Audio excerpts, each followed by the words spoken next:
welcome to Conversations with Dr. Stephen Greer, brought to you by the World Puja Network, and we'd like to thank the World Puja Network for hosting us and allowing us to have these updates. I'm Dr. Stephen Greer with the Orion Project and the Disclosure Project. I'm joined on the call by Dr. Ted Loder, who is the science advisor for our project. Ted, welcome. Thank you very much, Steve. Pleasure to be here. Well, we are going to be talking about the orionproject.org, and I encourage everyone to go to that website as they're listening now. And the orionproject.org is a nonprofit that is working to fund promising innovations in energy technology that are the real out-of-the-box solutions that we know are going to solve the global energy and environmental crisis. And today we're going to be talking about some developments with the orionproject.org, having identified almost 10 months ago now or so the existence of the famous Stan Meyer water-to-fuel technology and its location after the death of Stan Meyer.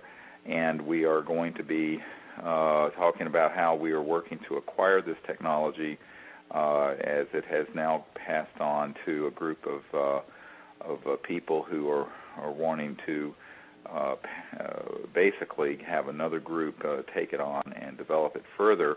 And the Orion Project is one of the top couple of people in the process of bidding to acquire these systems. So, Ted, I wonder if you would like to just do a layman's version of a technical summary of what Stan Meyer's technology was reported to be doing and why it'd be so important.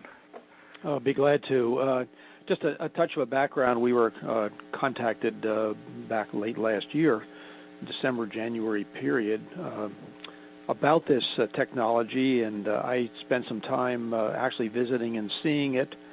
And there's many different technologies that Stan Meyer had. The basic fundamental technology that he developed was one in which one can take a cylinder or a device which holds water with some essentially electrodes in it, and by putting various voltages across the water, or across the electrode, it breaks down the water into hydrogen and oxygen. After all, water is H2O, 2 hydrogens for every oxygen. So you end up with a gas, and what you end up is a mixed gas, a mixture of hydrogen and oxygen. The way this technology is set up, it doesn't separate the two. It keeps them as a mixture. Now, what Stan Meyer did was that he developed a way in which using resonance technology, in which you essentially vibrate the water molecule apart by putting in very, very short pulses of various voltages across the electrodes, he was able to break down the water with much less electricity than what might be termed the brute force method, originally discovered and worked on by Michael Faraday back in the 1800s, known as sort of Faraday's constant of how much energy it takes to break the water apart. Well, Stan Meyer figured out how to do that by essentially shaking the water molecule apart instead of just sort of electrically pulling it apart. And it takes much, much less energy to do that. And visualize, if you will, the old example of a resonance as a swing in which a little child is on a swing, and at the right time of the swing, you just give that swing just a little bit of a push as the parent or the friend doing it, and the swing keeps going higher and higher, and yet you aren't really lifting that person up that high. You're just giving a little push at the right moment in a pendulum. Well, this is sort of an electronic pendulum or resonance sort of system in which the electrical circuits give a pulse or a push, if you will, to the water molecules, and they just literally shake apart. And what that means is that if you have the proper circuitry, such as he developed, and others are working on, if you have the proper circuitry, you can then essentially break the water apart and produce a gas, sometimes known as Brown's gas or hydroxy gas, that can then burn, and it ends up giving out more energy. This is the hard part to believe, but it's been demonstrated. It gives out more energy in the burning than you needed to break the water molecule apart to get the gas or the mixture of the gas.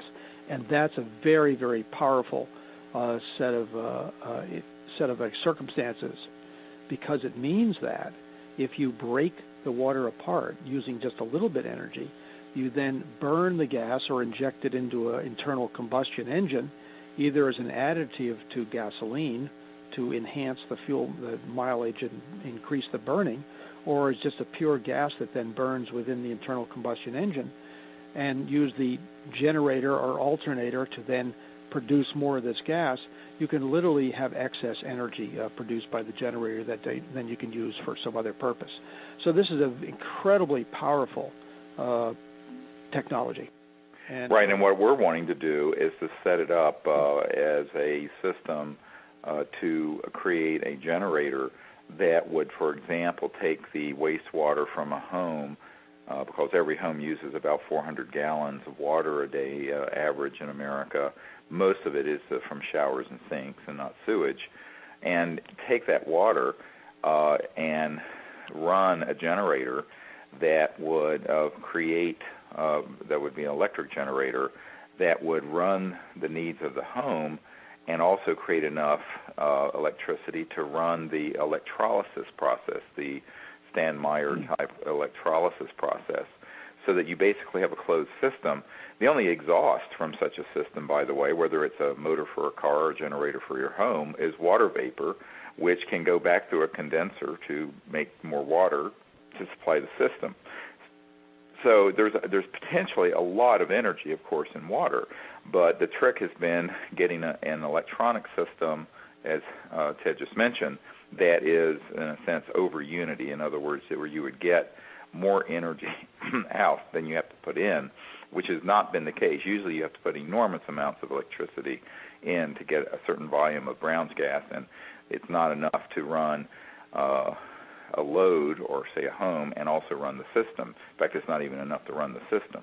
And the magic here, and Ted used a good analogy about a swing, but you can also look at it as like the sound vibration when you hear people at a certain tone being able to break a wine glass or a crystal glass, or you've seen those pictures of that bridge that when it got into a certain resonant phase began swinging, and I think it was in the 30s, and all the cars where they were going back and forth, and eventually it fell apart because of the resonance wave going through it. So there are ways to do this that multiply the effect of the normal brute force electric current that has to be used, and that's what apparently Stan Meyer and his twin brother Steve, developed. In fact, we've recently had someone who has surfaced who has confirmed to us that at the time of Stan Meyer's death, and I have acquired his coroner's report, which is very interesting in and of itself. We can talk about that in a minute. He was working on a system and had successfully developed a system, apparently with the CIA, having a jet that was running on this system so that it was using this type of hydrogen and oxygen gas on demand, presumably with some additive to the water so it wouldn't freeze at altitudes, and this was being test flown somewhere in Kansas. There are two people now that have reported to us that this is what he was up to, and it also is interesting in the coroner's report for Stan Meyer. It states that it was reported that at the time of his death, he was having a meeting at a Cracker Barrel in Ohio with NATO officials discussing his technology, and they were making a toast with some cranberry juice, as so it said in the coroner's report. I have the official coroner's report now, and that Stan Meyer jumped up and grabbed his throat, saying he had been poisoned, and ran out into the parking lot at midday or so, and collapsed and died, and was pretty much dead on arrival. The report says that he had a cerebral aneurysm. But interestingly, what he experienced was that he thought he had been instantly poisoned.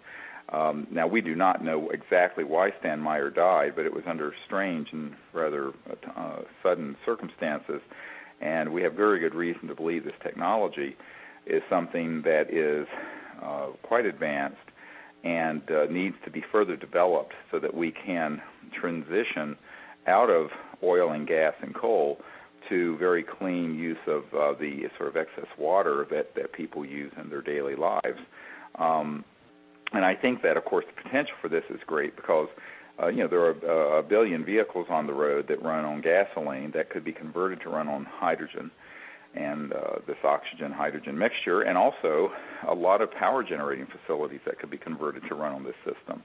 And you would have an enormous benefit to greenhouse gas reduction and pollution and our dependency on imported oil and the whole geopolitical mess that's created in the Middle East. So, obviously such a technology would have an enormous effect in addition to what we're working on with electromagnetic generator systems that would also be complete replacement systems. So we call these systems like what Stan Meyer had as transitional technologies because they help us use the current motors and things that are out there, but transition to make them run on very clean-burning hydrogen and oxygen instead of running on oil and gas. Which also means that the hospital that has to keep several thousand gallons of fuel oil on duty, if you will, all the time for their emergency backup diesel system could be using water as backup, and so they aren't investing who knows how many thousands of dollars in just fuel oil that has to sit there for an emergency. So there's a lot of different levels of very powerful economic implications of this. Well, yes, and of course, if it's an over unity system that's basically so-called free energy as opposed to very costly energy, the Earth is 2/3 covered with water. There's no shortage of water on the planet. And we have spoken to people, one man who had worked in a classified project at General Motors, where they could do this with salt water, they could do it with polluted, muddy Mississippi water, and it was a matter of having filters in place and also changing the resonant frequency of the signal that would go into the water, depending on whether it was pure water and distilled water or water that had minerals and salts or pollution in it.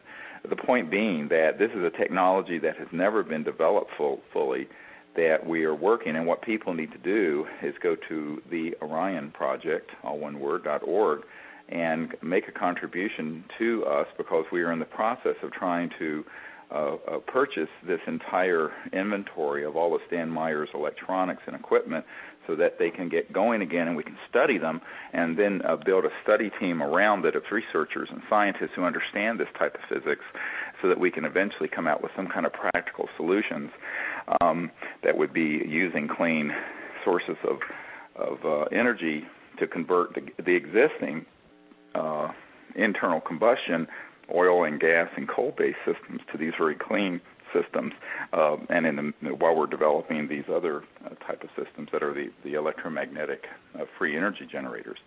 So that's a really big project.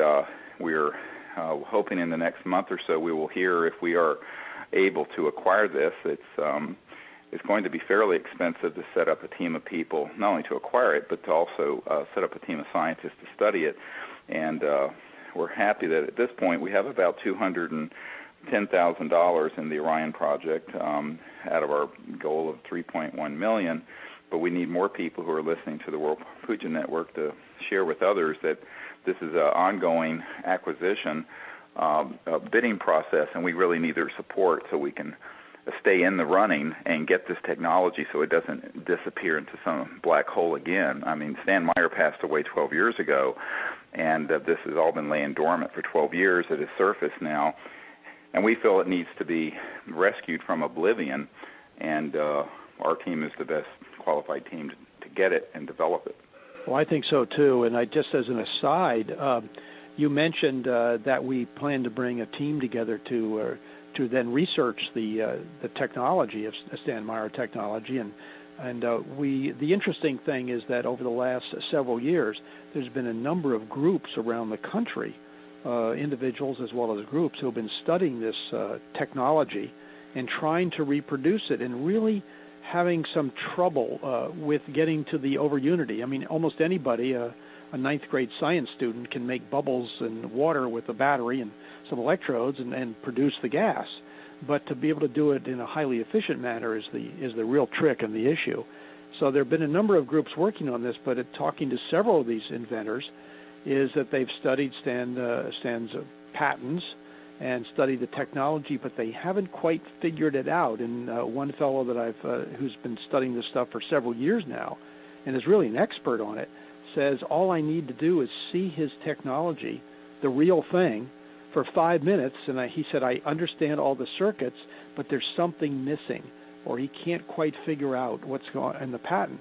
So we have, and he's very excited about working with us, and I literally spent time today for a half hour talking to another researcher from the West Coast who is working in this area and would be very excited to work with us in terms of researching the technology once we have it, with his own knowledge to sort of do a leap forward in bringing this technology out. So there's a lot of excitement among the researchers in this area about this, bringing this technology out. Well, I think the other thing is that it has to be done not only from a technical point of view, but from a strategic point of view. The reason we're involving the public on the World Puja Network and elsewhere with this is that one of the mistakes that Stan Meyer had made is that it had not gotten out to enough millions of people that he had this to put a zone of protection around him so that there would not be a loss of the knowledge. And many people believe that Stan Meyer was murdered in the course of trying to do this. It's likely that is what happened. I think that the problem is when you look at the history of these new energy developments, the suppression around it has been formidable. And the only way you're going to get around that is to do it very openly and do it with lots of people supporting it and millions, and if not hundreds of millions of people aware of the breakthrough when it occurs, so that basically the toothpaste is squeezed out of the tube very quickly and you can't put it back in. I think that one of the problems with this whole area of research is that it's been done much too quietly, and we need to get the public involved, and the only way that we know to do that is by talking to folks like at the World Puja Network and saying, hey, we need your networking, and everyone listening needs to tell everyone on their email list to go to theorionproject.org and learn about this. We have a whole section up there about our project to acquire the Stan Meyer technology and these systems that are related to it, and then make a generous donation so that we will have enough funding in place to put a team around this technology and develop it further. And this is something that, you look at the kind of numbers that are being tossed around in the presidential campaign where people are talking about spending $30 billion to do things with developing coal technology, which, by the way, I was just reading in the Sierra News, a club for this Virginia area, that in Appalachia they're doing what's called MTL, which is mountaintop removal to mine, and they're just blowing up the tops of mountains and then dumping all the waste into streams and into the valleys to get to the coal, and that this has become the cheapest and most effective way, and they're literally blowing up Appalachia and the beautiful Blue Ridge Mountains to be able to expose the veins of coal so that they can do this. And then they're talking about liquefying coal to fuel, and it turns out it takes a ton of coal that's been extricated from the earth in these very earth-destroying ways to create 1 barrel of oil, a ton. Oh, my gosh. So, we're talking about an environmental holocaust going on today, right now as we speak, that's completely unnecessary. And it's going to take something way outside the box of what our political establishment leadership and even what Al Gore is suggesting, that we're going to have to move into these really sophisticated areas of physics that have been kept secret and suppressed for so long because, tinkering around with a few solar panels and windmills ain't going to do it. And, I've looked into, for example, converting my home so that all its heating and cooling and other costs would be met by wind and solar, and the price tag is upwards of $100,000. Well, the average person in America can't spend $100,000 just to put in an energy generation system. And in order to really move out of this carbon-based, earth-destroying, cannibalistic way that we're living on the planet and live in a way that is in harmony with Gaia and in harmony with our sustainable future, we're going to really have to start thinking outside the box. We're going to have to move way beyond the politics of drilling more holes in the ground for oil and blowing up all the mountaintops in Appalachia to get to the low sulfur coal, and and spending $30 billion of the taxpayers' money to do so. I think we're going to have to really begin to step forward. And what I say to people is, it's a crime against humanity, quite frankly, that these sort of new energy researchers have never been able to receive any funding when we have billions and tens of billions that have been wasted as money going to the oil industry, the coal industry, the nuclear industry, the Department of Energy, and yet we're here trying to raise only $3.1 million to support all these scientists and brilliant people we have identified who are credentialed and brilliant scientists who can't get funding through the conventional source. And that's why we're turning to people at the World Fusion Network and say, look, we need the people who are listening to this show to network to their friends and family and colleagues and say, look, this is some really promising developments, and we need people to donate generously to that fund, which is a nonprofit and foundation, and so that we can make grants to support this kind of research and solve these energy problems in a way that's effective. Because, quite frankly, what's being suggested in terms of alternative energy right now, in my opinion, is pseudo-alternative energy. It is simply too little, too late, and way too expensive, and there are other ways of doing it. I mean, it's nothing wrong with going on with solar and wind in the meanwhile, but I think that what we really need to have a discussion about is what else is there? What else is there besides spending trillions of dollars on these other systems? Perhaps these technologies that we can prove have existed in the past and that have been actively suppressed by the powers that be are where the real promise is and where the real payoff will be. And recently I was listening to Thomas Friedman of the New York Times, who was talking about how we needed 100,000 people who are working in their basements and in their garages working with really innovative new technologies for energy generation, that maybe one or two of them would come up with something that's really revolutionary.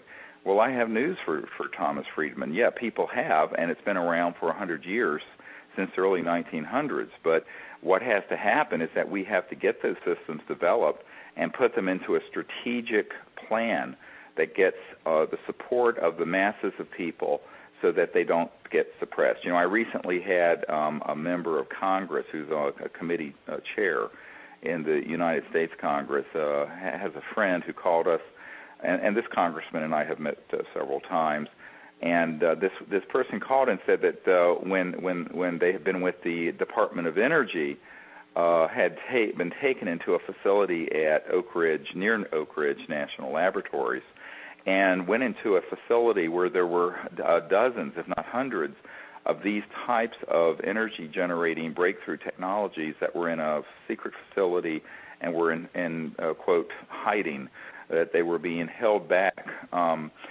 So you have one end of our military and industrial and laboratory complex sitting on these solutions, while the debate in the public is going on about spending $30 billion to have coal be cleaned up, which is ridiculous when we haven't needed to burn coal for 100 years. This is why it's a crime against humanity. Well, it's a crime against humanity. It's a crime against future generations of humans, and a crime against Earth, which is a living, conscious being, Gaia. So I think that if we're really going to fix this problem, we're going to have to really think of these creative solutions and put our efforts and our work and our money where our mouth is. And we know that this can be done, and the people need to go to theorionproject.org, learn about these issues, make a contribution that's generous, and let their friends and family and colleagues know about it.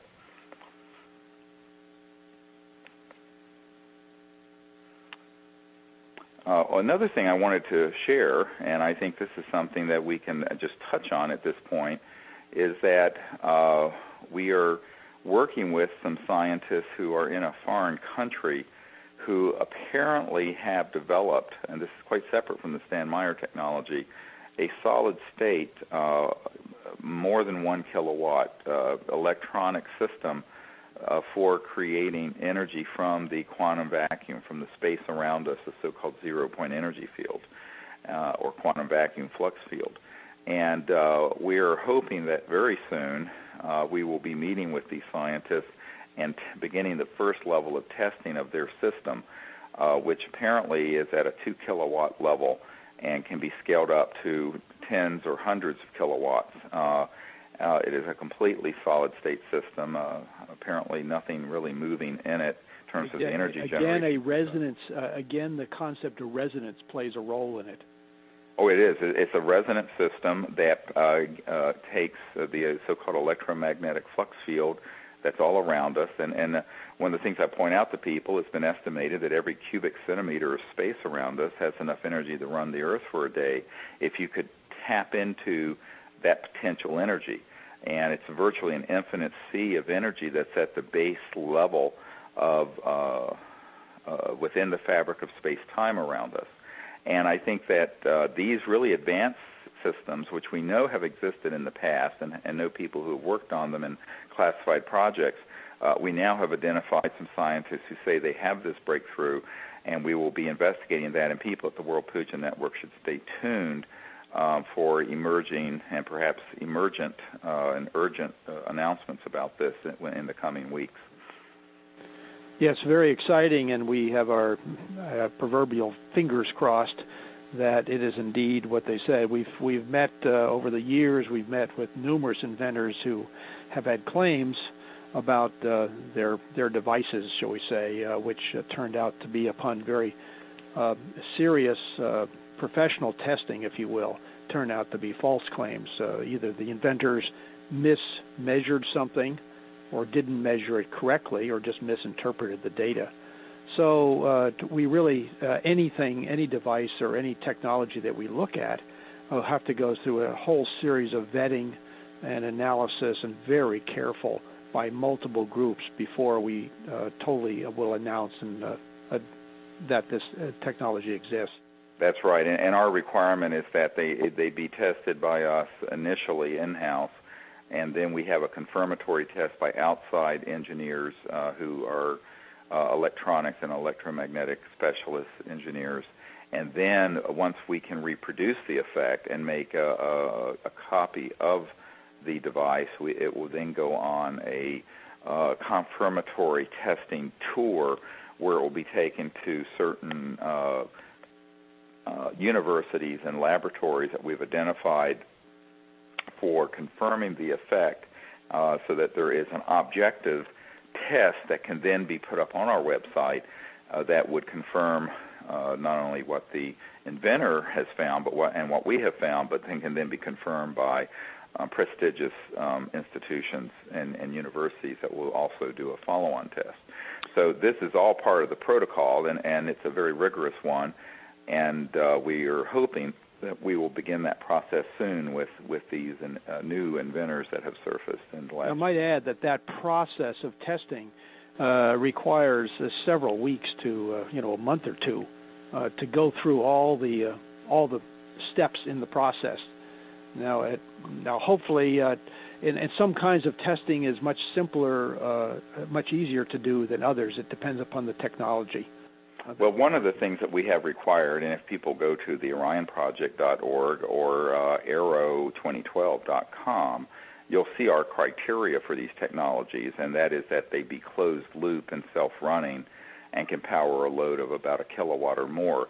And what that means is that if you have, for example, a small battery that starts the system up, that battery stays charged.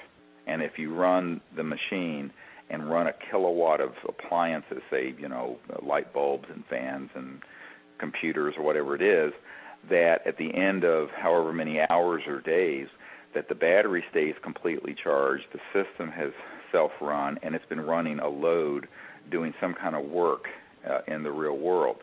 So now, allegedly, that's what this new set of inventors claim to have, and if they do, it's a very, very, very big breakthrough, and we will let everyone know.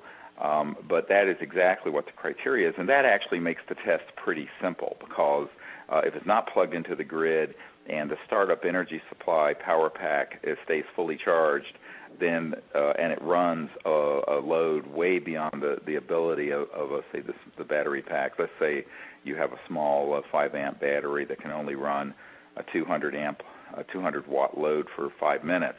If if that control test shows that, but you have this system running for hours or days, running a kilowatt or two, and the battery pack stays fully charged, you have an enormous breakthrough, which is really quite simple to validate. And, of course, now the physics behind what's going on is not simple, because you're dealing with this resonant field technology that's tapping into the zero-point energy field, or the quantum vacuum flux field, as some people call it, that's all around us in space. But nevertheless, that's exactly what we're looking for with people who have technologies with these claims. And so we're hopeful that these inventors have this, and there are other people who have surfaced who are working on similar systems. And this is exactly why we also want to put a campus together, a research and development facility, where not only the Stan Meyer technology can be researched, but all these other types of inventors and researchers who are experimenting with these advanced concepts in physics and energy generation can be put together under one roof and can share ideas and can work together, because in doing so, what you find is that somebody might get to a certain point in development and hit a brick wall, but another person would have the skill or the knowledge to get around that obstacle. And unfortunately, there's no university or government program in the non-classified world working on this. And what it means is that a lot of these inventors and scientists who work on these sort of technologies have done so as sort of lone wolves or isolated individuals. And that has really limited, I think, the potential of this area of science, which has been ignored for so many years. Very much so. We've continually talked to new inventors, and over the last 10, 15 years or more, we've talked to literally hundreds of inventors around the country and around the world. And almost universally, they work by themselves. It's only actually in recent years that some have been talking to each other.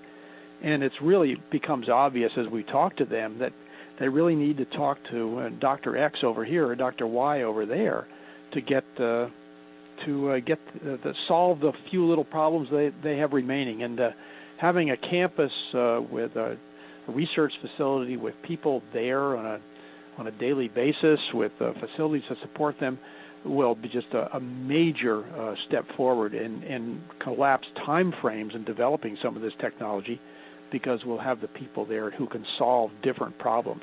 One fellow talked to us who's a brilliant mechanical engineer, said, I just can't do electronics. But his mechanical engineering ideas were just brilliant. And not everybody can do everything. In fact, very few people can do everything. Right, and I think that's the other point, is that not only would the synergy create a situation where there would be significant breakthroughs very quickly, because much of this has been researched, albeit clandestinely or in classified projects for decades, and we know people who have worked in those sort of classified projects who know this science, who can come in as consultants. But we also know that there is a certain safety in numbers, as we did with the Disclosure Project. If you go to disclosureproject.org, you'll see what we did, where we combined dozens of top-secret military and corporate and intelligence witnesses who came forward on the so-called UFO issue. I think you'll find that there is a certain security in working together, and the old adage, God loves those who work together, is really true here, because there is a level of protection.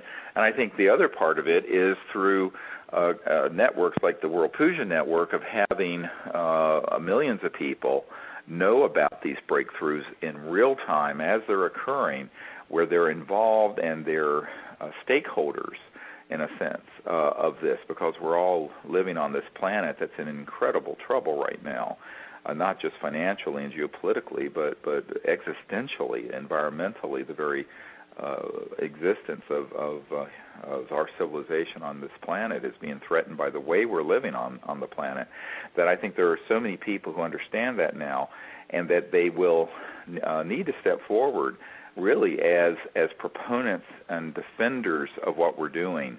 And I think that's why we feel it's very important early to involve lots of people, thousands of people. And by the way, you can go to the orionproject.org and sign up for our weekly or biweekly newsletters and announcements that we send out, and to get updates, and also to be on our priority mailing list, so that as soon as we have a major breakthrough, such as the ones we've been discussing with the Meyer water-to-fuel technology or the solid-to-state electromagnetic generators, that you will be one of the first people on the planet to know. And the way to be one of those people is to go to theorionproject.org. It doesn't cost anything to subscribe to this list, and we encourage people to do that so that they will be made aware as soon as there are breaking developments, and then can share that with your own network. And that not only gets the word out and lights up the whole network through the internet, but also, in doing so, provides the support and the protection that we need to be able to proceed.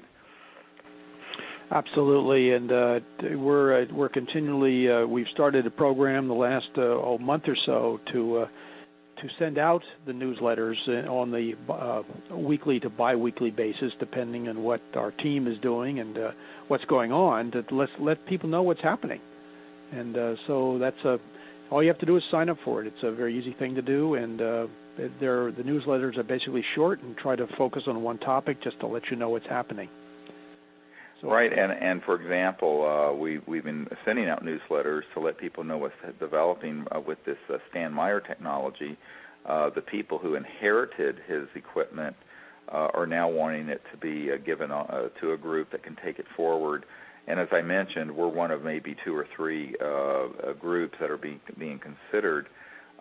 It's not known yet exactly how costly the acquisition of these systems and all the equipment, and of course Meyer actually had a car running on water at one point, but of course all of this equipment has been sitting for 12 years, has to be kind of resurrected from the dust and studied and made to be operational, and if it's operational as he had claimed, be studied to see exactly what the circuits are that have made it operational. So it'll be a rather involved R&D project, but we think it's worth it because if he has the breakthroughs that we think he has, what that could enable us to do is to really shorten the timeline to get some kind of functioning product developed that could then be announced, that could be made available to the world, that would replace gasoline and oil and other noxious forms of combustion, and so that water, that when you break it into hydrogen and oxygen, H2O, basically just emits water vapor, which again can be captured to be made into the tank and put back into the tank for more water. So I think that one of the things that has to happen is developing this as a study group, but then developing some kind of operational system that is efficient and robust and self-running, that could be put into application. And what an amazing world it would be if suddenly there was a way to have a kit where people's automobiles, for example, instead of your gas tank being filled with gasoline, could be filled with water, or your home, instead of being tied into a coal-fired or nuclear or what have you power grid, could be running on a small amount of the excess wastewater that you use routinely for your showers and washing dishes. I mean, there's no shortage of water in that sense. And the whole way that we're living on the planet would begin to change very quickly once these technologies come out. But of course, that's the Achilles heel of the whole thing, is that because such a technology, and I'm sure this is why the NATO military folks and the CIA were meeting with Meyer prior to his death, is that it's not lost on these folks that the current world order, that's a very centralized economic and geopolitical financial system, a geoeconomic system that is based on a centralized energy supply line, whether it be public utilities or ExxonMobil or oil fields or what have you. that would, such a development, such as what Stan Meyer had, or the solid-state electromagnetic generators that these inventors that we're discussing, working with, and who we hope to be meeting with very soon, claim to have, that these would be a game changer. We're talking the mother of all game changers, and it would have a multi-trillion-dollar impact on the current system. But it would also be the tide that would lift all ships, because the majority of the world's population is greatly underdeveloped, living in terrible poverty, and the have and have-nots, the gap between them is growing every year, not shrinking. And to the extent that there's been a little bit of growth in China and India of a middle class who now wants to drive cars and have electricity, it is causing a doubling of greenhouse gases. China now exceeds the United States for the creation of greenhouse gases and pollution, and are putting 1 to 2 coal-fired power plants on each week, which don't have scrubbers, and are dumping all this pollution. In fact, about 15% of the pollution in the Bay Area of San Francisco is from China coming across the Pacific and being dumped into the air and settling there in the San Francisco Bay Area. I hadn't heard that, and that's not surprising. And yes, that's a global problem reported by the environmental protection and scientific groups. And so I think that what people have to understand, it really are a little planet here floating through space, and there are there's a limit to how much of this kind of degradation of the environment can happen. And let's not forget that basically the technologies that China and India and even the West are using were developed between 1850 and 1900. I mean, even the automobile engine was developed by Mercedes in the late 1800s. Coal-fired power and steam was earlier in the 1800s. It's really time to move on. I mean, I think of this, the moveon.org, but this is really moving on. We've really got to move on off of this cannibalistic and earth-destroying stupidity that has kept us locked into a fossil fuel-dependent, centralized energy and economic system, which has really resulted in global economic slavery, poverty around the world, geopolitical wars, and Middle East instability, as well as, of course, the obvious damage to the environment. And this is all fixable, but it isn't going to be done by drilling a few more holes in the ground or blowing up all the mountaintops in Appalachia to get to this veins of coal that are near the surface. We're going to really have to rethink how we live on this planet, and I think that while it's a great idea to put in windmills and solar panels, they're highly expensive for the amount of energy they generate, and China and India aren't going to do it. And the reason they're not is that they feel it's their turn to industrialize and have a middle-class existence and live with some degree of electricity and automobiles and air conditioning and refrigeration, et cetera. And, that's why they're not opting into these programs that are dealing with global warming and are resisting to do that, because they feel like the West, Europe and America, has had 150 years to develop, and it's now their turn. So you have 2.5 billion people who want to have their turn, but they're having their turn with 150 to 100-year-old technologies that are very destructive and should have been retired several decades ago. So it's time for us to really get serious about these issues, think about them deeply, and then make some commitment. And that's what I'm asking everyone who's listening, to make a serious commitment to clean energy, free energy, and advancing these technological research programs so that it can happen within a year or 2 or 3 and not 30 or 40 years. Yeah, I'd like to add a second request to that, is that one of the concerns I've had in listening to the presidential candidates, both sides of the present coin, if you will, Republicans and Democrats, is neither one of them have a future-looking energy program.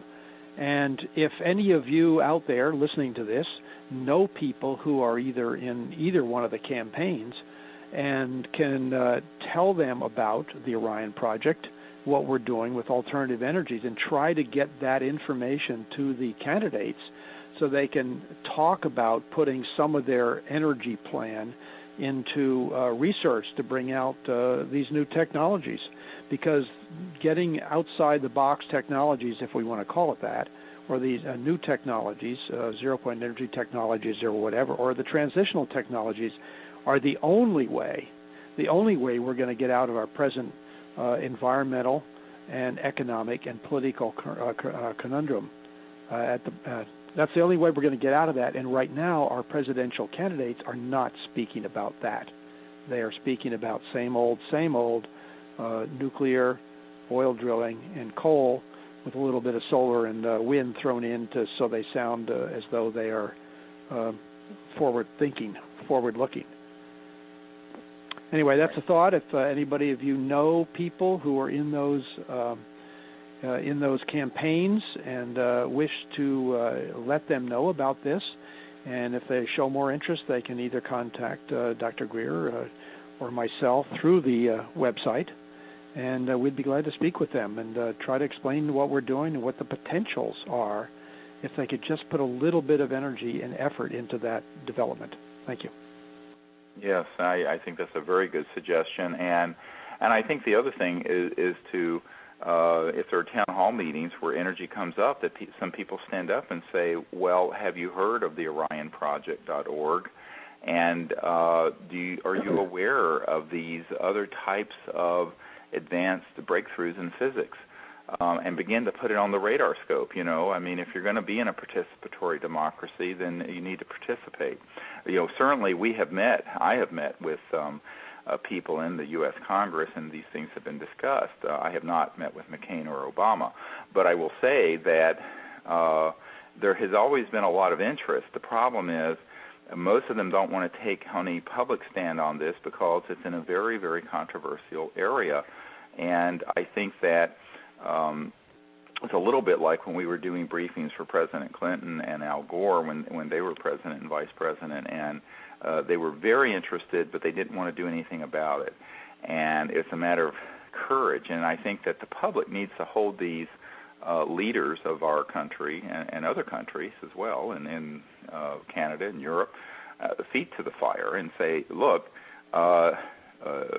very prestigious journals such as Jane's Defense Weekly had an article by Nick Pope, and who was a writer and is a writer for them, and where he discusses and he ended up writing a book called The Race to Zero Point, I believe it's called, where he talks about the fact that in the 40s and 50s these advanced concepts were being looked at, and that they all went kind of black and disappeared in 1954. In fact, I'm working with a senior scientist in the Department of Defense right now who has documented that it was 1954 that these technologies became classified and became very secret, and that our taxpayer dollars have been used to empower a system that have suppressed these sort of solutions on the one hand, while on the other hand, our leaders who don't know about it have been calling for some kind of way to become energy independent and fix the environment. It's an absurd situation that has to be addressed and has to be fixed. Steve, just a quick comment. That was Nick Cook, not Nick Pope. Yeah, Nick Cook. I'm sorry. I just wanted to insert. Right, and I recommend that book to people, The Race to Zero Point. Oh, yeah, it's very interesting. And I think it's a very important thing that someone of this sort of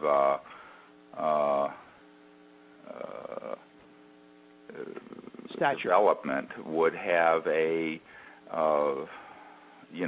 someone with a prestigious defense industry resume. And Jane's Defense Weekly in Britain is one of the most prestigious defense journals.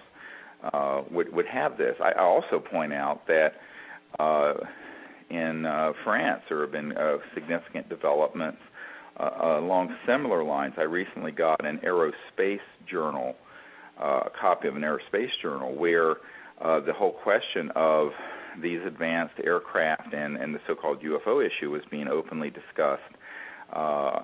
And that was as of a couple of months ago. And then, of course, I don't read French, but a friend of mine attached an informal translation, and it was quite a good treatment of the subject. And so, somehow these things are beginning to be dealt with quite openly on the other side of the Atlantic, but you don't hear about it a whole lot in the United States establishment. And I think that the public and the people listening to the World Fusion Network need to write their political leaders and people that they know who may be associated with these campaigns and begin asking these tough questions and say, look, everyone is talking about energy and the environment, but there's an area that's not being discussed at all that deals with these very advanced areas of physics and science that have been, unfortunately, kept away from the public for 50 years or longer, and that this is something that needs to begin to get discussed. Absolutely, and I guess that it's one of these things where everybody's going to have to do their part to sort of educate other people that maybe you don't understand the technology, and most people don't understand the technology. Just understanding the issue that there are some potential technologies out there that with just a few $1 million could be brought to a breakthrough level so that people will become aware that there are some alternatives to our present oil, gas, nuclear paradigm. And that alone is a major breakthrough, that people become aware that there are some options and alternatives to where we are today. Very important change of direction can happen then. Correct.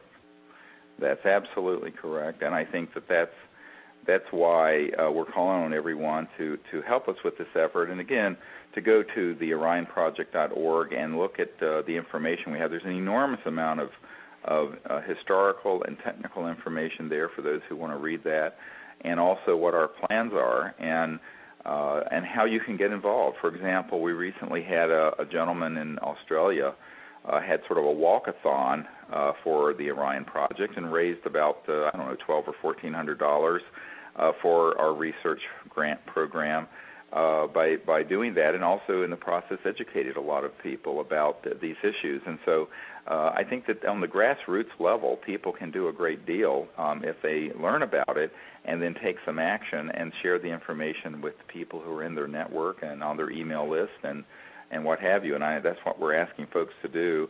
And we really need that support at this point because we have these breaking technology developments with the Meyer technology, acquiring the water-to-fuel systems from that group, as well as these other scientists who are coming forward.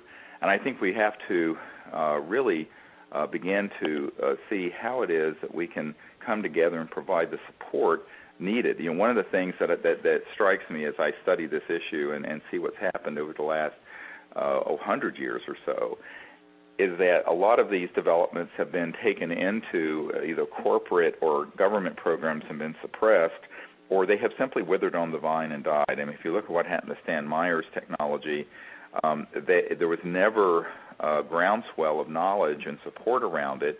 It was always greatly underfunded and done very much on a shoestring, with very limited funding for development, and ultimately, about the time that it was going to emerge, it vanished until now.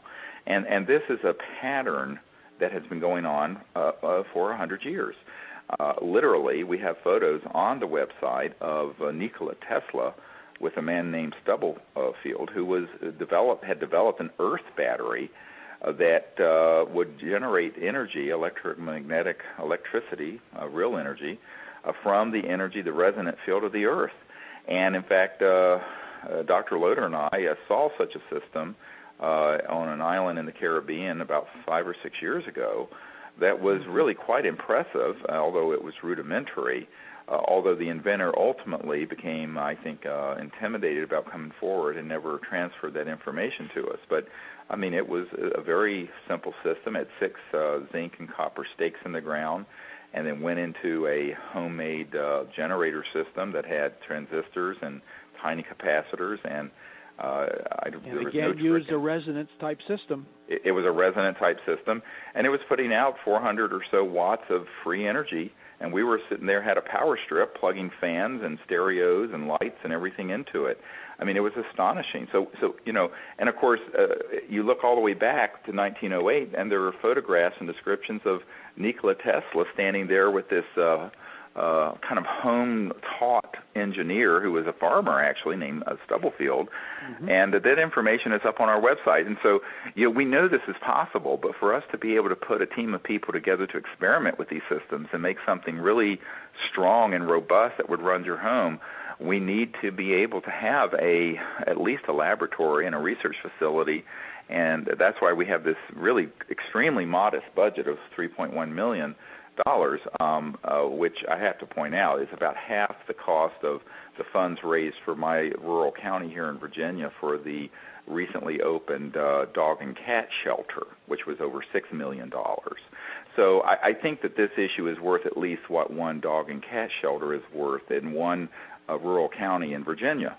And so I think that, and there's enough evidence that this is not an urban myth, that these sciences exist. And so we really want people to step forward and understand that there is enormous promise and hope for humanity and for the environment, but we're going to have to come together and really get into a more active mode of supporting these sort of research scientists and out-of-the-box thinkers, because that's always where the big breakthroughs have come from, in my opinion. And it's rare that they come out of the corporate world or the government laboratories. They usually come out of left field. And I think the energy solutions will be no different. And this is why we need to get these sort of really creative physicists and engineers supported, and we need to do it now.